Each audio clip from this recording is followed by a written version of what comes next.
Welcome, everyone, to Christian Fiction Fans. We are just delighted to have Karen Barnett here, the author of many books, but the one we're discussing today is Through Water and Stone. Let me tell you a little bit about Karen. She is an award-winning novelist and former National Park Ranger whose stories are shaped by her deep love for God's creation.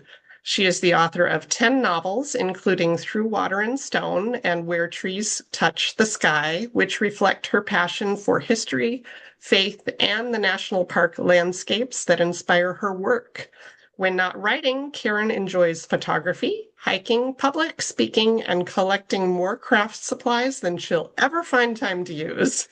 She lives in Oregon with her family. So, welcome, Karen. Thanks. I'm excited to be here. And I think a lot of us can probably relate to collecting too many supplies, too many. that, I'm in that's in my craft room right now, and like all of these boxes and all along the walls. I'm uh, so bad. I want to do yeah, all the projects. yeah, I can relate to that for sure. I've started clearing some of it out, but it never ends, right? Send it my way. Yeah, yeah, maybe you can make something out of them. Well, I wondered if you would start by telling us a little bit about your journey to becoming an author. Is this something that you've dreamed of since you were a little girl? Did it just happen upon you, or how did it all come to be? Does it ever just happen? That would be amazing. Yeah, I did dream of it when I was a little girl. I one of the first memories I have is writing little stories in these notepads that my parents always kept in the drawer, little tiny notepads that you just tore off each sheet. So I would draw a picture and tear off the sheet and just make it into a story and then staple them together. And those I treasured those for years. I might still have them somewhere. And then as I got older, filling spiral notebooks, and that kind of thing.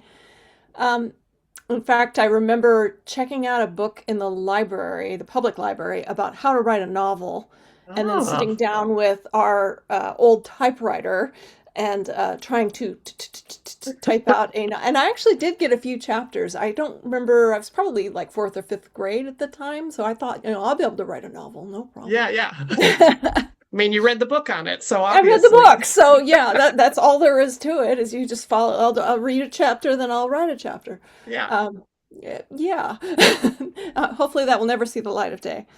But I think it was a horse mystery because I was into horse books and Hardy Boys. So it was a stolen horse or something like that. Nice. But yeah, so I did dream of it when I was a kid, but then as I got older, I got more practical and decided that wasn't, that was never going to happen. And went into basically geography and the sciences when I was in college and became a park ranger. I did that for a couple of years. I worked at Mount Rainier National Park for two seasons because the area where I was at Mount Rainier isn't open year round, so I was a seasonal employee. And then I actually did that when I was in graduate school at Oregon State. And so the summers were awesome. Got to live in Yeah. the national park and just it was dream come true kind of job. Next to being a writer, I've had a lot of dream jobs. And then after I got married, I worked for Oregon State Parks as well. So kind of went that direction to outdoor education and doing that type of thing. And then my husband worked business hours and I worked tourist hours, which are weekends and evenings, and we Yeah. were not getting any time together, which is not good for a young marriage. Right. Definitely not good if you want to have kids. And so eventually, we decided to start our family, and I was blessed to be able to stay home with the kids. And that was kind of when I thought, okay, now I can dust off this old dream of being a writer because the baby will sit in a cute little Moses basket Of next to the computer and I'll be course. able to type my books and which was totally impractical, at least for me, because I just Sounds didn't have. idyllic, doesn't it? Yeah, Isn't doesn't that it sound how? like that's just how it should be? Right. But it wasn't until my kids were in full-time school that I really had kind of the time and the mental presence to Yeah. be able to focus on it. And I Yeah. thought I was going to write children's books originally, And it took some time, some experimentation to discover that my voice didn't really work for children's books. It was just too much Hmm. detail, and I can't write short. So I ended up writing for adults. And I ran into Robin Jones Gunn she was speaking at a women's retreat in Oregon. And I was telling her all about this book that I was writing or wanting to write. And she Uh-huh. said, Karen, that sounds like a faith story. That should be Christian fiction. And so she kind of steered me in the direction of Christian fiction. So I'll be forever grateful to her for that. And she actually keeps a book of all the aspiring writers she talks to. She writes them in a prayer journal. Really? And I have a number in her book. She looked me up at one point. It's like, you were number 63 of my aspiring writer chart. So she still prays for all these people. I'm really excited that I'm in her book It's really somewhere. sweet. I love that. So take us a little further now. Your kids are in school. You're gonna write this epic novel. Yep. How'd that go for Yep. you? How long did it take to write? Did that one ever get published? It took quite a few years. It I started it, well, okay, when my daughter was in kindergarten. That would have been 2000. I'm not good at math. That would have been 2006 or 7. And my Okay, first book was published in 2013. So it was a number of years, but it wasn't as long as some authors have. sure. I've known a lot of authors who've done like 10, 15 years before their novel is published or more. Yeah.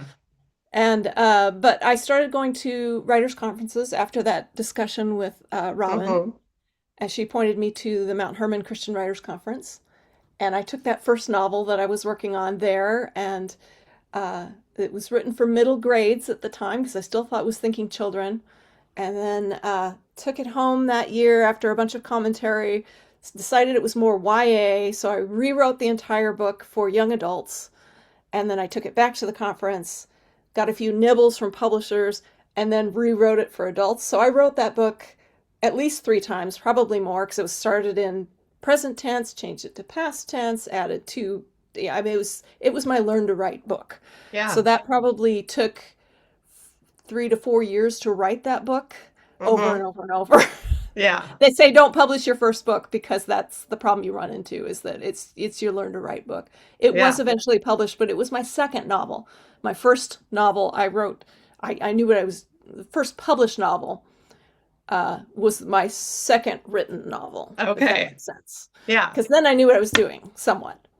Sure. So yeah, and If that was we in ever know what we're 2013. doing, right? Yeah, but eventually that first book did get published, and it was my second. So Yeah, that's great.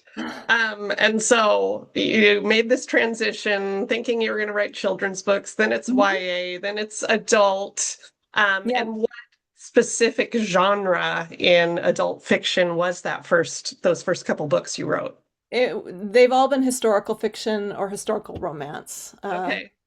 I started that novel well, for children, as historical fiction, and then God had me rewrite it 3 times. I told him, if I have to rewrite this like for senior citizens, then I'm done. That's it's not happening again. Sure. But yeah, so it's been historical fiction all along, and it wasn't until I started writing dual timeline novels just a couple of books ago that I got to work in some contemporary scenes, which has been a lot of fun. It was a breath of fresh air to try something new, to write Yeah. some contemporary too.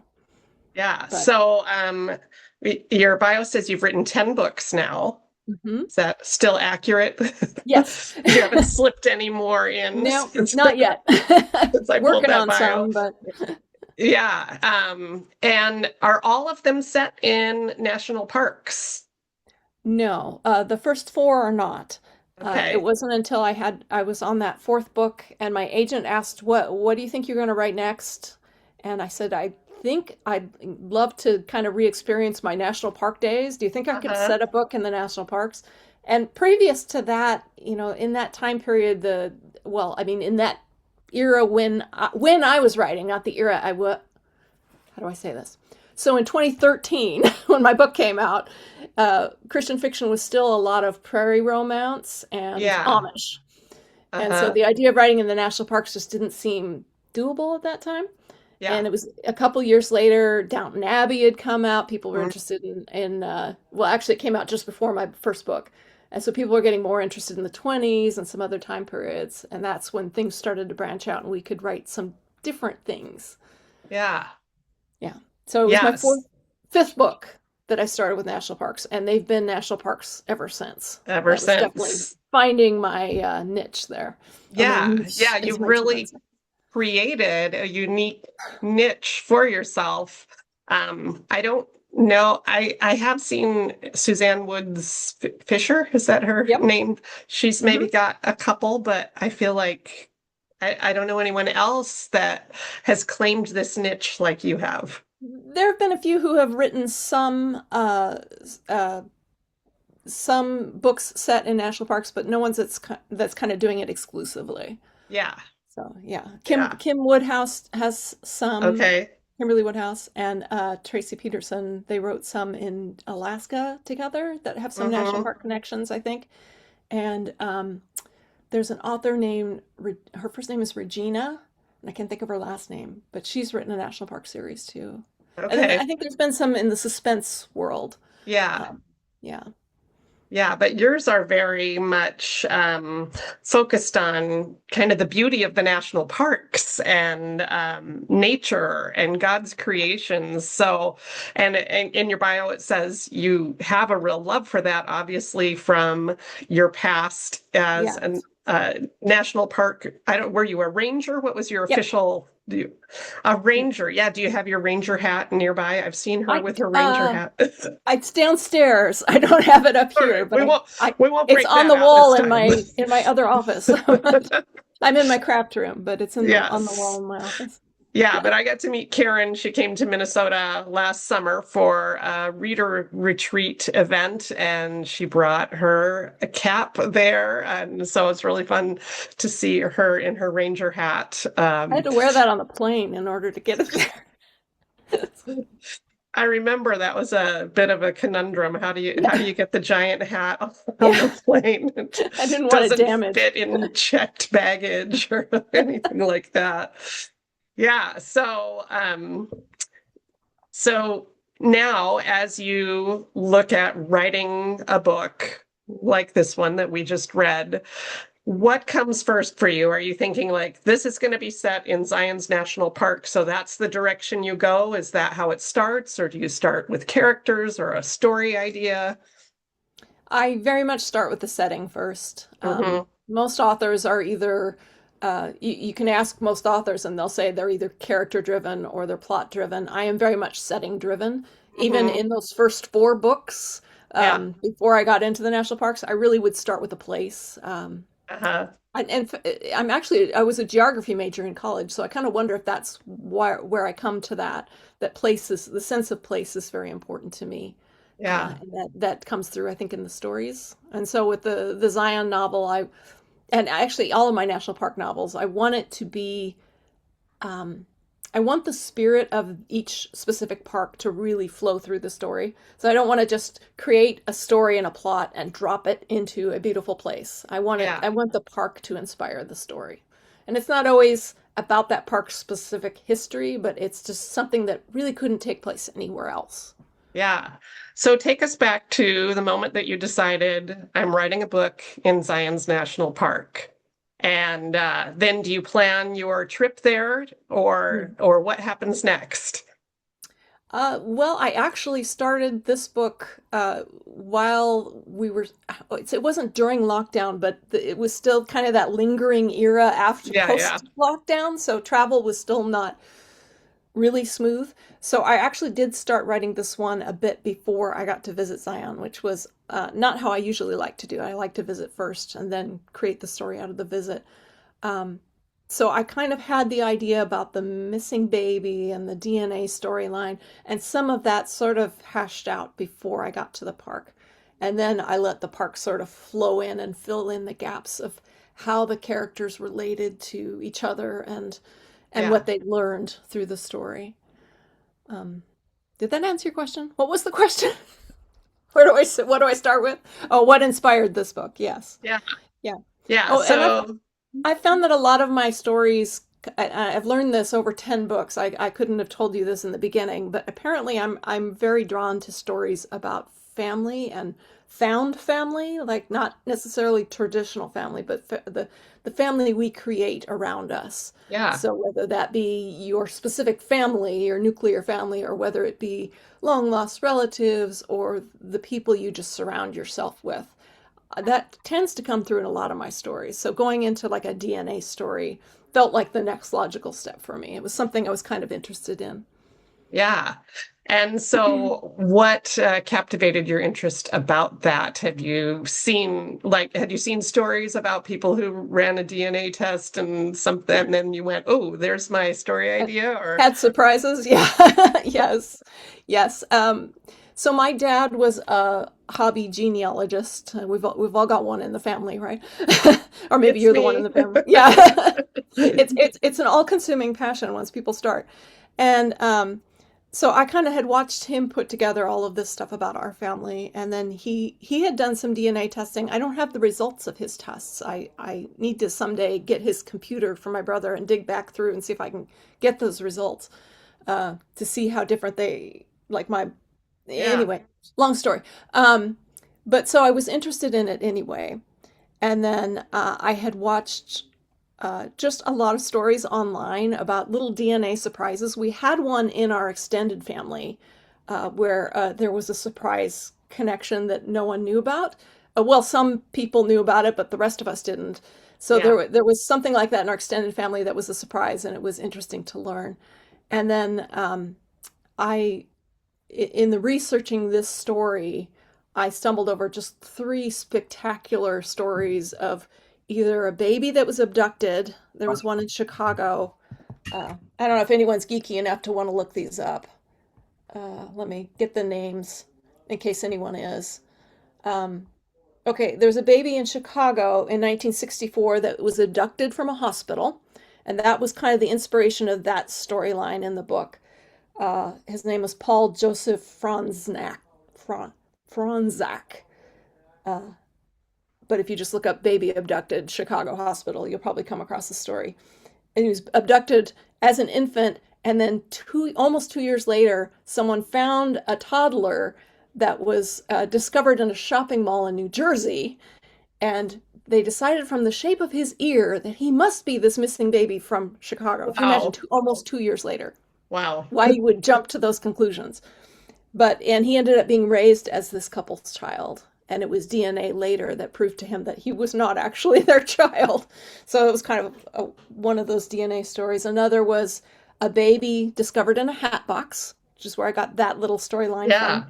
In the Arizona desert, her name was Sharon Elliott. Um, she was discovered in a hat box on Christmas Day, 1931. A couple had car trouble in the desert, car trouble. There's always a little suspicion there. They Right. actually had car trouble if they were connected in some way. Yeah. Found an abandoned infant, and then this baby was then raised, not told she was adopted. I almost said Okay. abducted. She wasn't told she was adopted until her mother was on her deathbed, and Um, then informed her she was the famous Arizona Hatbox Baby. okay. And there was a series of newspaper articles about her, and she was just a fascinating. She was on Unsolved Mysteries. If ever Huh. anyone remembers that show. Yeah. And then the story of Bobby Dunbar, a 4-year-old that went missing in 1912 in Louisiana on a camping trip. And anyway, you can look up these stories. I don't want to bore you with all the details, but I found it so fascinating. And the genetic connections when they went back later to do DNA testing. I can really geek out on this stuff, so I'll try and cut myself off here. But these three stories very much poured into Billy's story in Yeah. in this novel. You can see where little snippets came from. Absolutely. Yeah, I was curious about that. If there was a story where a baby had been abducted, I'm going to do it too, Abducted and adoption, then abduction, adopted. Yeah. had Yeah. been abducted and then years later tried to connect them to something else. So Yeah. that's Yeah. interesting that that inspired that. I was also fascinated by the amount of research you had to do for a story like this to make it feel so real and accurate. For example, as I was reading about them preparing bottles with corn syrup and evaporated milk, and I was like, oh my gosh, like I think I've heard that long ago they used to do this, but tell us about some of those, just those little details that you sprinkle in, and how do you do the research for that? Is it just as you're writing, you're going, oh, I got to figure out what they would feed a How would baby, they or do this? Yeah. Yeah, that's it. Usually these questions come up as I'm writing, and I Mhm. will sometimes jot a little note so I don't lose the flow of the story. I'll jot a Yeah, little note that says, look up how to make formula in 1948. yeah, uh, and in some cases, I used to go to the library and look this stuff up in the reference books and all that. Now I go online. yeah. Um, I have found a website called newspapers.com that is just like a research gold mine because you can look up specific years newspapers in various Okay. regions. And so I could type in baby formula 1940. I think the story starts in 48, Uh-huh. 1948. And then you get all these hits from different newspapers giving recipes to new mothers on how to create the perfect baby formula. So I remembered my mom talking about using corn syrup and evaporated milk. So that rang a bell, and I Yeah, had to confirm it by yeah. going into the newspapers and making sure that was right for the era. Mhm. Yeah. And then, yeah, about baby footprinting and all that, a lot of that came out of newspapers.com because it's like, did they actually when did they start footprinting babies?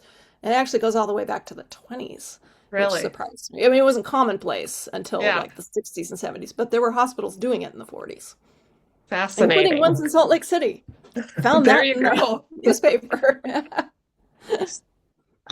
And then the story about them losing their first child in that flood, was that based on something you read too, or just knowing the area and the risks? Yeah, that was more just knowing the area. I needed something really drastic at the beginning. And I purposely didn't show that in the book because I thought that's going Hmm. to be too much. That's going to be too Yeah. dark of a scene to open with. Um, but yeah, I don't think I have read any stories about losing a baby in a flash flood. I think that just came out of my imagination. Like, what's the worst thing that could have happened to her? Well, to both of them. I don't. Yeah. I always think Alma's story, um, but yeah, to both of them, what would be something really tragic that could have started them down this road, and then to discover a baby. It was like a child lost and a child found was the phrase that just kept coming up for me.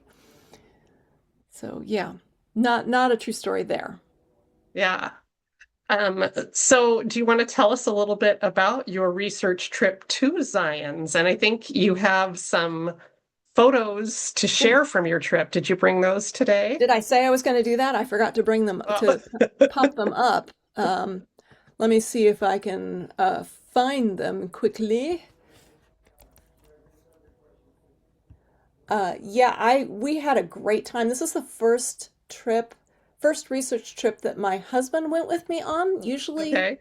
I had done quite a few research trips um, kind of on my own because he always said you're not fun to be around when you're researching your books because I don't stop to eat. I don't stop, it's not like it's a vacation. I Yeah. am so gung ho about, spending days on end in the archives and that kind of thing, which I didn't do at Zion because I had him along. Um, but it was fun because we really got to experience the park together. He hiked Angel's Landing for me because I am terrified of heights.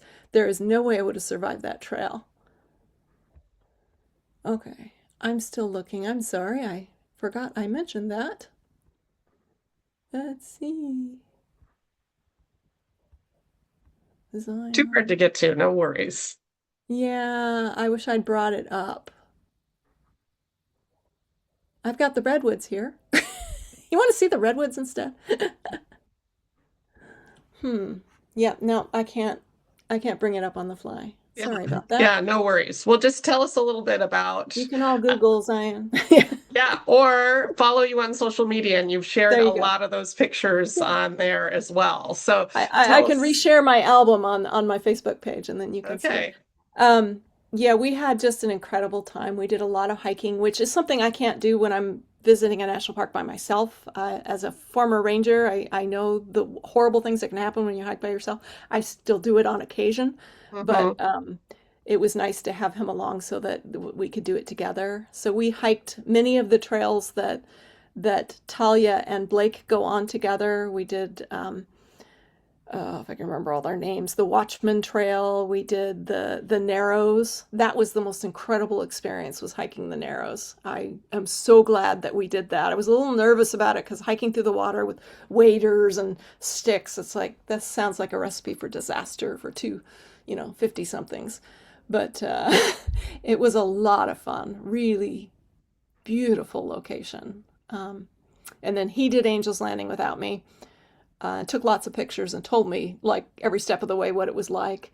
Yeah. And, that was great. They actually had a fatality on Angel's Landing 2 days ago, so that was yeah. It's one of the most dangerous trails in the National Park Service, in the Yeah, I've national heard parks. that's a Yeah, scary, scary one yeah. Don't let go of the chains. There are chains part of the way up, and for a gotta reason. hang on to those. Yeah, So, but as you were there and you're seeing that beautiful setting, which we know already that's how you write your books, hmm what did you see that you were like, oh, this is gonna happen here, this isn't gonna inspire this? What did you see there? I was so blown away because I come from the Northwest. So the mountains that I'm used to mountains and forests and oceans, and I'm not used to desert climates and canyons and red rock and all of that. I was fascinated with the colors and the little, the sagebrush and the different kinds of, it was just such a different type of geology than I'm used to. So, I mean, I probably poured a lot of that into the story, the colors especially, because I was just loving that. And in terms of what we saw in specific, uh, the Narrows, I knew the Narrows was going to have to be something special.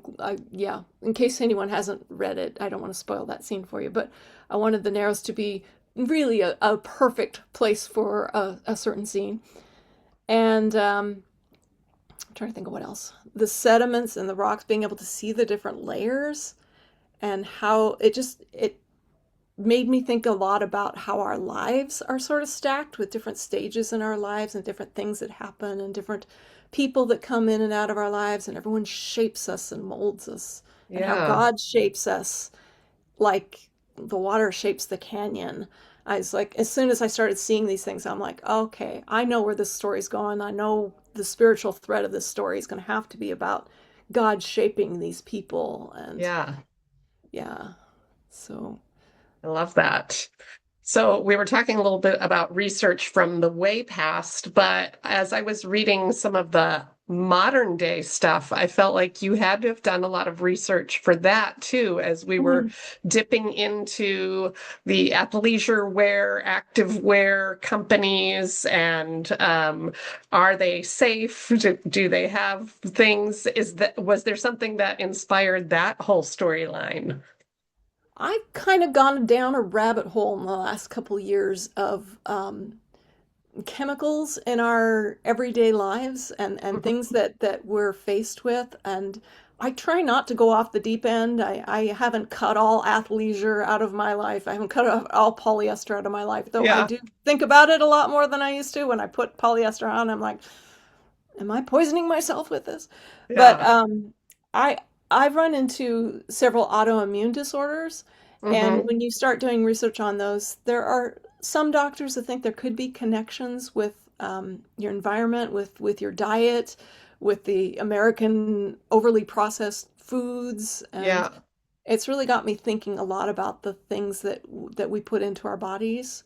And so I using that to really take a character down a road. I thought that was something that Talia could be very interested in, and it could give her a reason to step away from the life she was living and go a Yeah. different direction, which is Yeah. something I like for a character to do at the beginning of a story, is have a reason to change directions, and that was her. Hmm.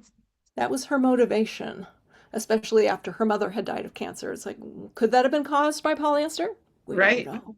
We'll Yeah, never know, but yeah. of course. Yeah. Yeah. Yeah, but So that was I don't wear all natural fibers. People have asked me that. Do you, only wear cotton and wool? It's like I kind of wish I did, but I'm too cheap to buy the really expensive wool t-shirts and bras and underwear, and it gets really expensive. So yeah. Yeah, it does. And I don't like to iron, so yeah, but I'm doing better than I used to. So baby steps. right. Yeah, we can all do small things that can help change our environment and our lives. That's for sure. Yeah. So often truth is stranger than fiction, and we've talked a little bit about some things that were inspired by real life, but there's also usually a little piece of the author in the story. Is there a piece of you that you would say is in any of these characters? Maybe it's the Rangers or Talia or Alma. Is there something about them that is like you? I'm getting really weird light here. The sun's starting to go down here. Um, yes, I would say Talia is most like me. I am not necessarily a list maker. Hmm. But when I'm on vacation, I am a list maker. I have this FOMO, fear of missing out. Yes. And so my family will tell you that I can be relentless on vacations because I want to see everything that I won't know. We may never come back here again, so I Yeah, want to yeah. see it all. Yeah, so I will make lists on vacations and make us see every stop and all that. So in that sense, Talia's desire to kind of leave the little office cubicle she's living in and go experience the world, that is very much me. Yeah. There's probably a lot of me in, not in Blake. Blake is the law enforcement ranger. First time writing law enforcement, so that was kind of a new thing Okay. for me. Yeah. But his two best friends, which are both interpretive rangers, they're the Hmm. naturalists. Um, I'm going to forget their names. Alder, and Katie. Yeah. So I was an interpretive ranger. So I can, as you've already seen tonight, I can totally geek out on science stuff, and the way Katie did with reptiles, and the way Alder does with geology. Yeah, telling dumb jokes about science. I'm all into that. Yeah. So they were a little bit based on me. I wish I was as adventurous as Katie is. I decided to just kind of go all in on her and make her someone that liked to climb mountains and do all Yeah. this stuff. But that would not be me. It's kind of who I want to be. Yeah. And then did you have to do a lot of research around the geology stuff and the reptile stuff to figure that out? Because that was not necessarily Yeah. your expertise as a ranger. Right, right, because all of my knowledge is Northwest based. Yeah. So I did a lot of research, spent a lot of time on Zion's website where they have Mm. lists of their animals and the rangers in their visitor center, their near the Watchman Campground, the main visitor center. I would go, so we spent 4 or 5 days there, and I would go in each day with my camera where I'd taken pictures of, okay, do you know what this bug is? Do you know what this plant is? And there was one ranger in particular that can't remember her name, but she would get excited when I'd come in. She's like, "Oh, what do you have for me today?" And she gave me all of these animal names and would give me fun stories about, "Oh, this plant is special because blah blah blah blah blah." So she was Yeah. definitely a kindred spirit, but the kind of the Southwest or the Utah version of me. Yeah. So she was a delight, and some of the others would like back away. But So yeah, that's they were so good fascinating at because sharing the way info. you then wove that into the story of just like, these lizards or these bugs that were just so naturally in the story to hear the background of how much work goes into putting that bug in that place at that time accurately. Yeah, that's fun for me, is hiding things like that in the story. And at one point, Blake sees a ringtail, and I know all of my Northwest readers immediately thought he saw a raccoon, and I couldn't figure out how to say, by the way, this is not a raccoon. This is an actual animal called a ringtail, without calling it a ringtail cat, which is technically not correct. So which a ranger wouldn't say it incorrectly. So I ended up just calling it ringtail. I hope most people got it. I think after that, you described a little bit more about, oh, it was a little longer. There was Yeah, something about it because when I heard ringtail, that's what I thought too, was like a raccoon. But then I raccoon. thought, this is something different than a raccoon. Yeah. So I think mission accomplished on that one. Good Whoop. job.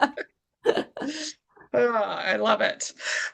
So tell us a little bit about how your faith influences your writing. Well, I always feel like um, I come into these stories with a plan for what I think the spiritual thread is going to be. Like what are the Hmm. characters going to learn? This is going to be what this is the verse that this story is all going to be about. And God usually interrupts me at some point and gives me something completely different. And it's usually kind of what I need at the time. Not to Hmm. make the stories about me, because I hope that it doesn't come across that way.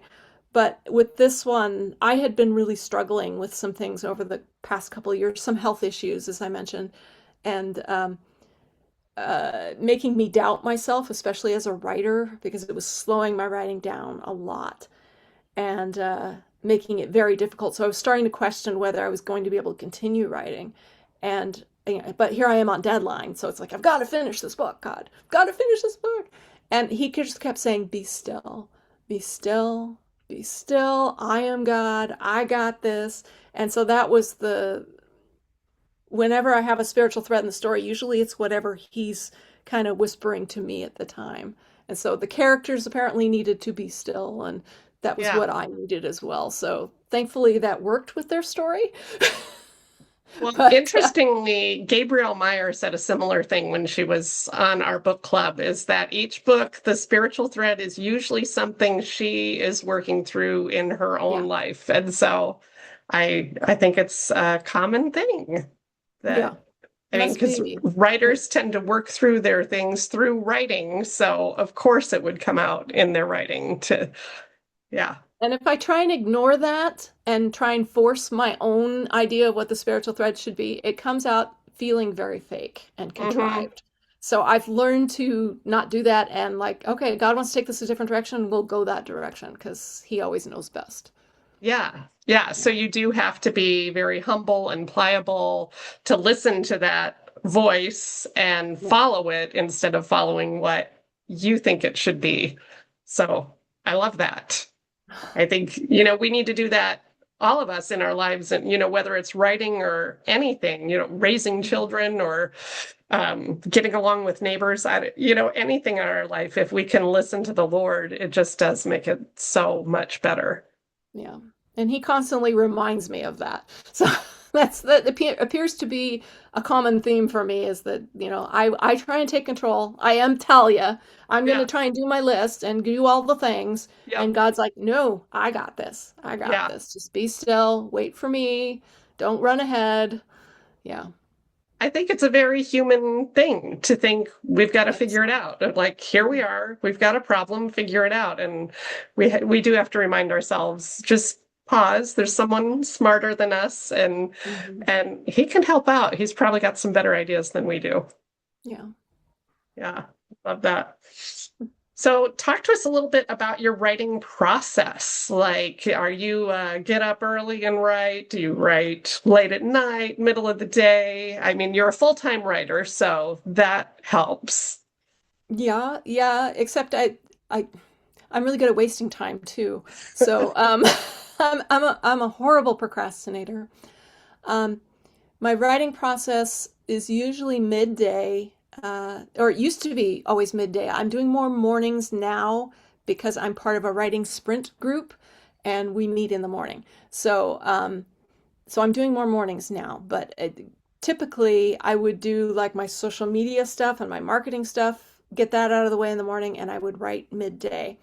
Um, as I get closer to deadlines, I am writing more hours of the day and more frantically until when I'm almost on top of my deadline, I'm writing around the clock, which is really not the way to do it, especially if you got health issues. Yeah. Um, so I'm trying to teach myself not to do that as much, and I'm currently writing without a deadline, without a contract, because Mm, it was not good for my health to always have that stress of deadline. yeah. And I've gotten to the point where, you know, I'm not chasing the contract like I was originally. I know when you're first starting out, you've got to do that, and you've got to get those, you know, you got to get the publisher on the hook. And now I'm 10 books in. If God doesn't give me another book, it's not the end of the world. Yeah. Um, or if I can just write the book and then sell it, that would be preferable to me. So Hmm. we'll see how that goes. I'm not getting much done though because I don't have the deadline hanging over me. So my So, I don't know that I have a system, is what I'm yeah, saying.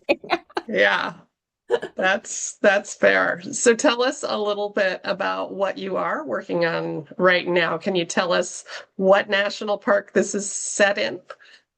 I am working on a story set in Glacier National Park, Okay. and joyfully, this was the time when I got to visit the park before I had done anything on the story. So it's really informing the story quite a bit. Um, I am working in. If has anyone been to Glacier? You been to Glacier National Park? Nobody's been to Glacier. I think Oh, Linda one. has. Okay. So they've got these kind of iconic red buses. They're old vintage buses, and I used one of those. If you've read my book Ever Faithful, set in Yellowstone, they have the same buses in Yellowstone that they started using in recent years. They brought them back and refitted them, and they're old 1930s era buses are almost like long touring cars, and they open up on the top. Glacier's had these all along. They never got rid of them. Yellowstone got rid of them and brought them back, but these have been iconic in Glacier for many years. So I'm definitely working that into the story. Um, World War II era, a young woman is uh, who wants to be a mechanic. That's her dream. Her father owns a garage, and she's basically running the garage during World War II while her brothers are away. But they're coming back, and now she's got to find a new purpose for herself, and she's going to end up in Glacier. So uh, I love the idea of a woman mechanic. Yeah. So I'm Yeah, that's having fun with that. fascinating. Though I know nothing about cars, so the research has been a little painful. Right. And is this also a dual timeline? Yes. Yes. And so my So, modern day heroine is solving a mystery about a woman who disappeared in the 1940s timeline. It all might right. be connected with her grandfather. So Okay. her grandfather is being blamed for this disappearance, and she's trying to Mm, find out the truth. gotcha. Yeah. So as you write these dual timeline stories, how many of yours have been dual timeline? Three. Three of them. Yeah. There's a lot of threads. When we read this book, like, how do you come up with, you've got to have a complete storyline for both storylines and then Mhm. somehow make them all fit together. How does your brain do that? I have no idea. No. um, Usually it's a mystery that happens in the past that the modern day characters are trying to solve. A mystery Mhm. or finding something, or there's something that they're working on finding, and little bits of the history come out. So they, um, Melanie Dobson, if anyone has read Melanie Dobson's dual timeline novels, she writes beautiful dual timeline stories, mostly World War II era. And she actually wrote a book about how to write dual timeline that I read from cover to cover. And she talks about the baton pass, where you're going between the historic timeline and the modern day timeline, and you have something that the historic or one of the timelines is doing, and then in the next timeline they're doing something similar. So you're getting a piece that flows through, like there's a storm going on in one timeline, and you open the next timeline, there's a storm going on in that timeline, and it's just a Okay. little subtle thing that keeps our brains from going, no, I can't switch now. um, so it doesn't feel quite so jarring, and that was just a great thing for me to learn because it really does helps the story not feel so disjointed, though there are still times when it's like, I don't want to leave this story behind and go with the next one. I Yeah. have had people say that they read all the historic timeline scenes and then all the modern day Hmm. timeline scenes. I don't know how that would work. I don't write it Yeah. that way. I write it as it comes out in the book. So I go Okay. back and forth. Yeah, so that's interesting. So, is it just, do you have a system or is it just kind of gut feeling like when you need to switch back and forth between the timelines, or is it pretty much every other chapter?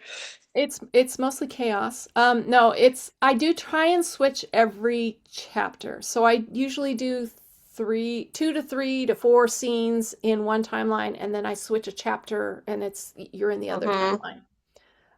There have been a few times where toward the end of the book, I'll have to do like two modern ones together because the historic story almost always wraps before the Yeah, modern story does. right. It just kind of has to happen for the mystery Hmm. aspect of it. And so sometimes I'll get two chapters in a row with a modern timeline toward the end. And my editor always circles it. You sure you want to do this? And I'm like, yes, I have to do that. Sorry. I know I have a system, but it has to happen. Yeah, yeah, that's fascinating. Well, I'm curious if anybody on the call has a specific question for Karen that we have not covered yet. You can either unmute yourself or type something in the chat and I will ask it for you. Does anybody have thoughts, comments, questions? I was going to ask if there was one set in Yellowstone Park, but I think she answered that one. Yes. In what order was the Yellowstone Park book? Yellowstone, uh, so I have six national park books, and Yellowstone was my third of those. And so none of them, it's not an ongoing series, so you can read them in any order. They're all standalones. So you can just, pick your favorite parks and go for it. And that one's not a dual timeline. It's a historical romance, so it's set in the 1930s and it's in the 1930s throughout. It's a story, it's set in the CCC era. I wanted to tell the story of the Civilian Conservation Corps. So, Yeah, I want to read that one because we're going to Yellowstone Park and we've been there oh, before, and I just sounds really good. So fun. like your first book, then it was more Yeah. your third or the Yeah. It was my for seventh book of book. all of my books, and then it was my third national park book. What other national park? I wish I had it here. I don't have. I only have the most recent series. Well, series collection. Let's call them collections. So, When Stone Wings Fly is set in the Smokies. This was my first dual timeline novel. Pretty So, whoever cover. said you were from Tennessee, you're gonna like this one. Jennifer, yeah. Um, Where Trees Touch the Sky is set in the Redwood National and State Parks in California. And this is, so Stone Wings is 1930s and modern day. Where Trees Touch the Sky is actually a dual historical, which was insane for the research. It was 1920s and 1970s, which I cringe at calling that historical, but technically it is. And It's like then, it, doesn't it? yeah, it doesn't feel historical to me, but it still took some research. Yeah. But then I also have Mount Rainier. That one is set in the 1920s, and it is called The Road to Paradise. And then Where the Fire Falls is set in 1929, and it is Yosemite. And Ever Faithful in Yellowstone. I should have brought them all down. I didn't think about it. That's good. I have a question on the red trucks. They have a special name and I can't remember what it is. Yeah, they're called the drivers are called jammers. I think they call the Yeah, buses yeah. jammers too. Yeah. When we went, we had to go on the jammers. I couldn't remember it Yeah. anymore, the name. Oh, it's an It was incredible a if you it was a terrible day though. It was oh all foggy and kind of rainy, and the oh top would be up, and then it would clear up a little, and so the guy would take the top back, and then we'd have to put it back on again. But it was a very interesting thing. We were told by a 90-year-old friend who had some connection with them that we must ride them when we went to Glacier. absolutely. I would highly recommend anyone who goes to Glacier or Yellowstone to ride the historic bus tours because they are so good and they're small. They're not like you're not getting on this giant tour bus with 50 people. Yeah, no, It's like half a dozen people. yeah. Yeah.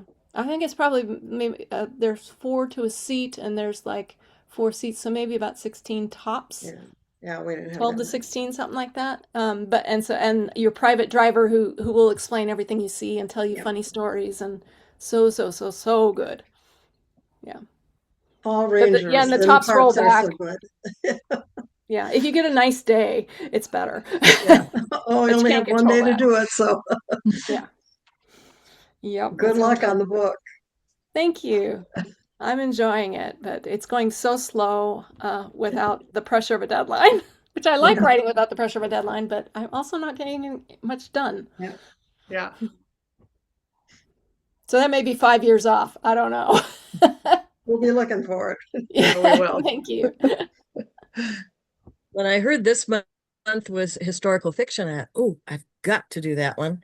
So I went to Amazon, bought it, read it. I've just finished the 2 San Francisco-based books, Oh, and I've started the one uh, about the Smokies. good. Oh, Love thank historical you. fiction. Wonderful. Thank you. That for the first of the San Francisco books was that book I was talking about that God had me rewrite over and over and over. So Ah, somewhere in there, there's one mistake where I'm still in present tense. Every once in a while, someone will send me, "Hey, do you know you're in present tense?" And I'm like, "Yes, I know." Oh, Got past the editor somehow. I don't read it for that, but Yeah. read it for what it felt like to be there then. Yes. I'm working on getting my rights back on those books. The third one is now, I own the rights to the third book in that series, so it's technically out of print. Um, though if anyone wants to buy it, I can get you a copy because I have a garage full of them. But I'm trying to get my rights back on all 4 of those first books so I can re-release them on my own. oh. Great. New covers and fix that stupid present tense. One mistake. Don't bother me. Good. There's actually a typo in the Great Smokies book too, so you'll have to look for that one. It's a Karen, typo in almost every book I've heard. Hmm. It's almost impossible. Oh. Kirsten, did you have a question? I was just going to say, I bought this book and your Tall Trees one for my aunt because her granddaughter works at the Grand Tetons National Park, Hmm. and I knew she would like it, but it was her first Christian fiction book, so I like slid it in there, and then when I saw that this was our book, I was like, I hadn't even read it. I just sent it to her from last Awesome. September. I'm like, it looked good, you know. So I really enjoyed this. I have not been to Zion, but I have friends that have, and I've seen pictures. And so what I did was I underlined like all the different trails you talked about, and then I looked them up online so I could picture it and see it. So I did that, and so I did them with one color, and then I did all like your little spiritual God references with another color, and I Oh, just really fun. I loved this whole book. Like I really, really loved it. And I'm an adoptive mom, so that whole like scenario, I was like, oh my gosh, what's good? Because back then you do think about how the laws have changed now, but what could have happened. It was just and it was like all your little, and then you like threw in Blake that had this. I'm actually a little curious about Blake. Okay, so like Yes. what Blake got shortchanged. he did, because I'm He like, totally got shortchanged. I want I, to know like what his family deal was. Like, what's yeah. his history? Can you tell us what you were thinking? I should totally do You a should do a little. novella Yeah. about Yeah. Blake's history because a lot of his story. So I didn't have a lot on his storyline, but I had a lot that ended up getting chopped because the book went too long, and the publishers only let you go so much over your word count, and I was so much over my word count, and his story was less important to the plot than the others. So he was unfortunately the one that got shortchanged. But yes, so Yes, my do a novella on Blake. Do a novella yes, on Blake. I should totally do that. Because I wanted to tell more of his story. So I don't even remember exactly what I did get in there and what got chopped. Yeah, But well, we could tell like about his military background and mhm, some trauma that he had from that. But there's like what kind of family he grew up in. Like he didn't grow up in a big family. Like I almost was mm-mm, like, was he a single parent home? You know, like there was yeah, something going on because he enjoyed her mhm. connections and things like that. Yeah, I think his father had left when he was young. His father was not a good person Mm, and abandoned the family. His sister ended up in drug addiction, and his mother was not very great either. So mm, he came from a really challenging family, and that's how he had a couple of brushes with the law as a young man, and that's he ended up going into the military, and that really straightened him out, huh, particularly when he met God in, which I think was in basic training. I think I mhm, said at some point where mhm. his spiritual come to Jesus moment was, and I think it was in basic. But yeah, I would like to go more in depth on his, and I don't know that I want to go back and relive his past, but Right. it might be interesting to do maybe an after story of this one Like maybe with them getting Talia and Blake, and he can just talk about it a little more. they get married and like Mhm. who comes to the wedding, Oh yeah, you know? yeah. And I wanted there to be. I don't remember if I said he had reconnected a little bit with his mother at the end, because I wanted there to be a reconnection with his mother and his sister. Mm, Um, and I don't think I was planning one for his dad. That would be a bit of a reach, but to bring his mother and his sister back into his life. mm. Yeah. Neat. And how, one more question. How did you tie, like, what made you come up with the Swedish heritage, like, background? Do you have that in your family? Like, what, how'd you throw that in? Yeah, we were talking about that right when we were Oh, just first coming on oh, before the actual Before hour. we No, that's started, okay. yeah. Um, so I grew up in Tacoma, Washington, and my dad worked at Pacific Lutheran University, which is got a very strong Scandinavian community around it. And so I grew up with all of these. So I don't have Scandinavian heritage, but I grew up in this community that always had we had the Lucia Bride Festival and the, I don't know if I'm saying that wrong. That's how my parents always said it was Lucia Bride, and I don't know if that's correct, Is it but like the Christmas time Santa yeah, Lucia? with the candles on the Yes. crown and the singing Yeah. and there was another Christmas festival. It was all crafts and food, so we would eat lefse and krumkaka and incredible Scandinavian desserts. And I got to learn how to make lefse once as a kid. I went over to some lady's house and she showed me how to roll it out in a special pan that you make it in. And I was just fascinated with all of that. But again, it wasn't my family, it was just my community. mm-hmm. So maybe that's the found family. I keep coming back to found family Yeah. issue. Yeah. So it was fun to push that in. And if you have Scandinavian heritage, there's a children's book. Do I have it? I do. Called Little Dalla Horse that came out this last year. It's by a friend of mine, by Sonia Anderson. Not a good friend. I have to look at her name, but she's a writer friend, so I did have to look at her name. But she wrote a beautiful book about the Dalla horse, Wild horse. the little red horse with the spots, and it has neat artwork. I'm trying to find one in the picture with a horse specifically.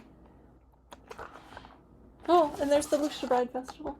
Mm. Oh, sorry, my background blurs everything, but it's just such a neat book. So if you've got kids and you want to share Scandinavian heritage with them, that's a neat. It's called A Christmas Wish for Little Della Horse, and it's delightful.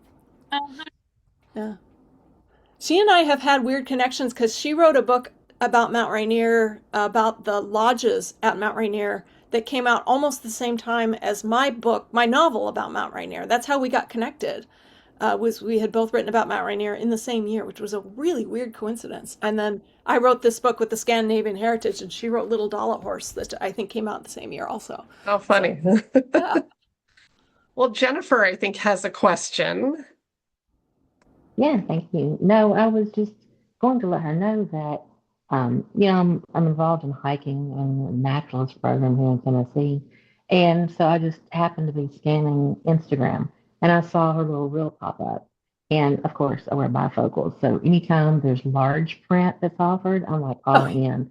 So I went back to my independent bookseller, and they're at Honey Rock Books and Cafe in Gallatin, Tennessee, and they're a Christian-based yeah. bookstore. And so they're always looking for, good books. And I'm Oh, like, so good. I went in to sell it. And I'm like, you've got to try to order this book and then look at all of her books because I'm interested in all of her books. And I've not read this one, but I'm going to. I have a TBR list that's unbelievable. And right now I've got an author that's coming in, so I'm trying to get her book read before this next weekend is Independent Booksellers Week. So I've got to get her book read before I get there. But anyways, I just want to let you know I'm looking forward to it, and I'm so glad that you're offering large print because I love touching, feeling a book, and large print. So thank you. I'm glad that's done through my publisher. It's a subright that they subright out to another publishing company, but I'm really glad that they do because it's so important, especially for libraries that like to carry large print for their patrons. So I think it's incredible. I'm not sure. I'm kind of curious how much longer we're going to still see large print books being produced because everything's going toward ebooks, which you can make large print, and audiobooks. And I think that might be cutting in on the large print market. I haven't heard that, but I'm suspicious it might. Yeah, But I just yeah, like to hold a book I and, just got my feel it. copy of it. My large print edition just came this week, and I was surprised that the cover is different than, Oh, it is. but it's definitely it's some nice print. I'm like, oh, I can read that. I wish I they'd send think me a few that, more. yeah, I would think that right now our readers who are older are not very digital. So I would Yeah, think now there is still a real need for the large print books. yeah, And probably in the library, more older readers are going to the library and getting physical books, whereas the yeah. younger readers are just downloading an ebook. And so it probably will phase out, but I would think right now would be the big time for large print because readers who like books are Mhm. used to that, are the ones who are needing the large print. So that's interesting. Thanks for Yeah. sharing that, Jennifer. I appreciate that. Well, it's time for us to wrap up, but Karen, we'd love to know how can we connect with you and stay connected with you? What should we know about you? Well, if you go to my website, which is KarenBarnettBooks.com, make sure you put the books on there, otherwise you end up someplace else. Karen Barnett Books, and I've got two T's in my name. And I have a newsletter on there called the Compass Club newsletter, and you get a free ebook. For those of you that do read ebooks, you can get a free download of a Christmas novella set at Mount Rainier. And also, they go out. My goal is always to do once a month, but they end up being more once every few months. But there should be one going out in the next day or two with some news about some ebook sales and other things that are going on. Plus, I do just like some fun national park tidbits and stuff like that, some behind the scenes things. I like to make sure that they're fun, not just book news. Because book news is fun, but a little more than that. Yeah. Yeah. And we can definitely follow you on social media. Both Oh, Facebook and yeah. Instagram are those good places Yeah. for you? Yeah, it's a Yeah. good place for me to waste time and procrastinate. But no, But also to show all your beautiful pictures from your national park trips. yes. So I will include links to all those in my email newsletter so that people will know how to get in touch with you. But I just want to thank you so much for being here. This has been delightful and fascinating learning the history of yourself and these stories, what inspired this story. So thank you so much for being here. Thank you for having me. This has been so much fun. I'll talk books all forever. We all will. Yeah.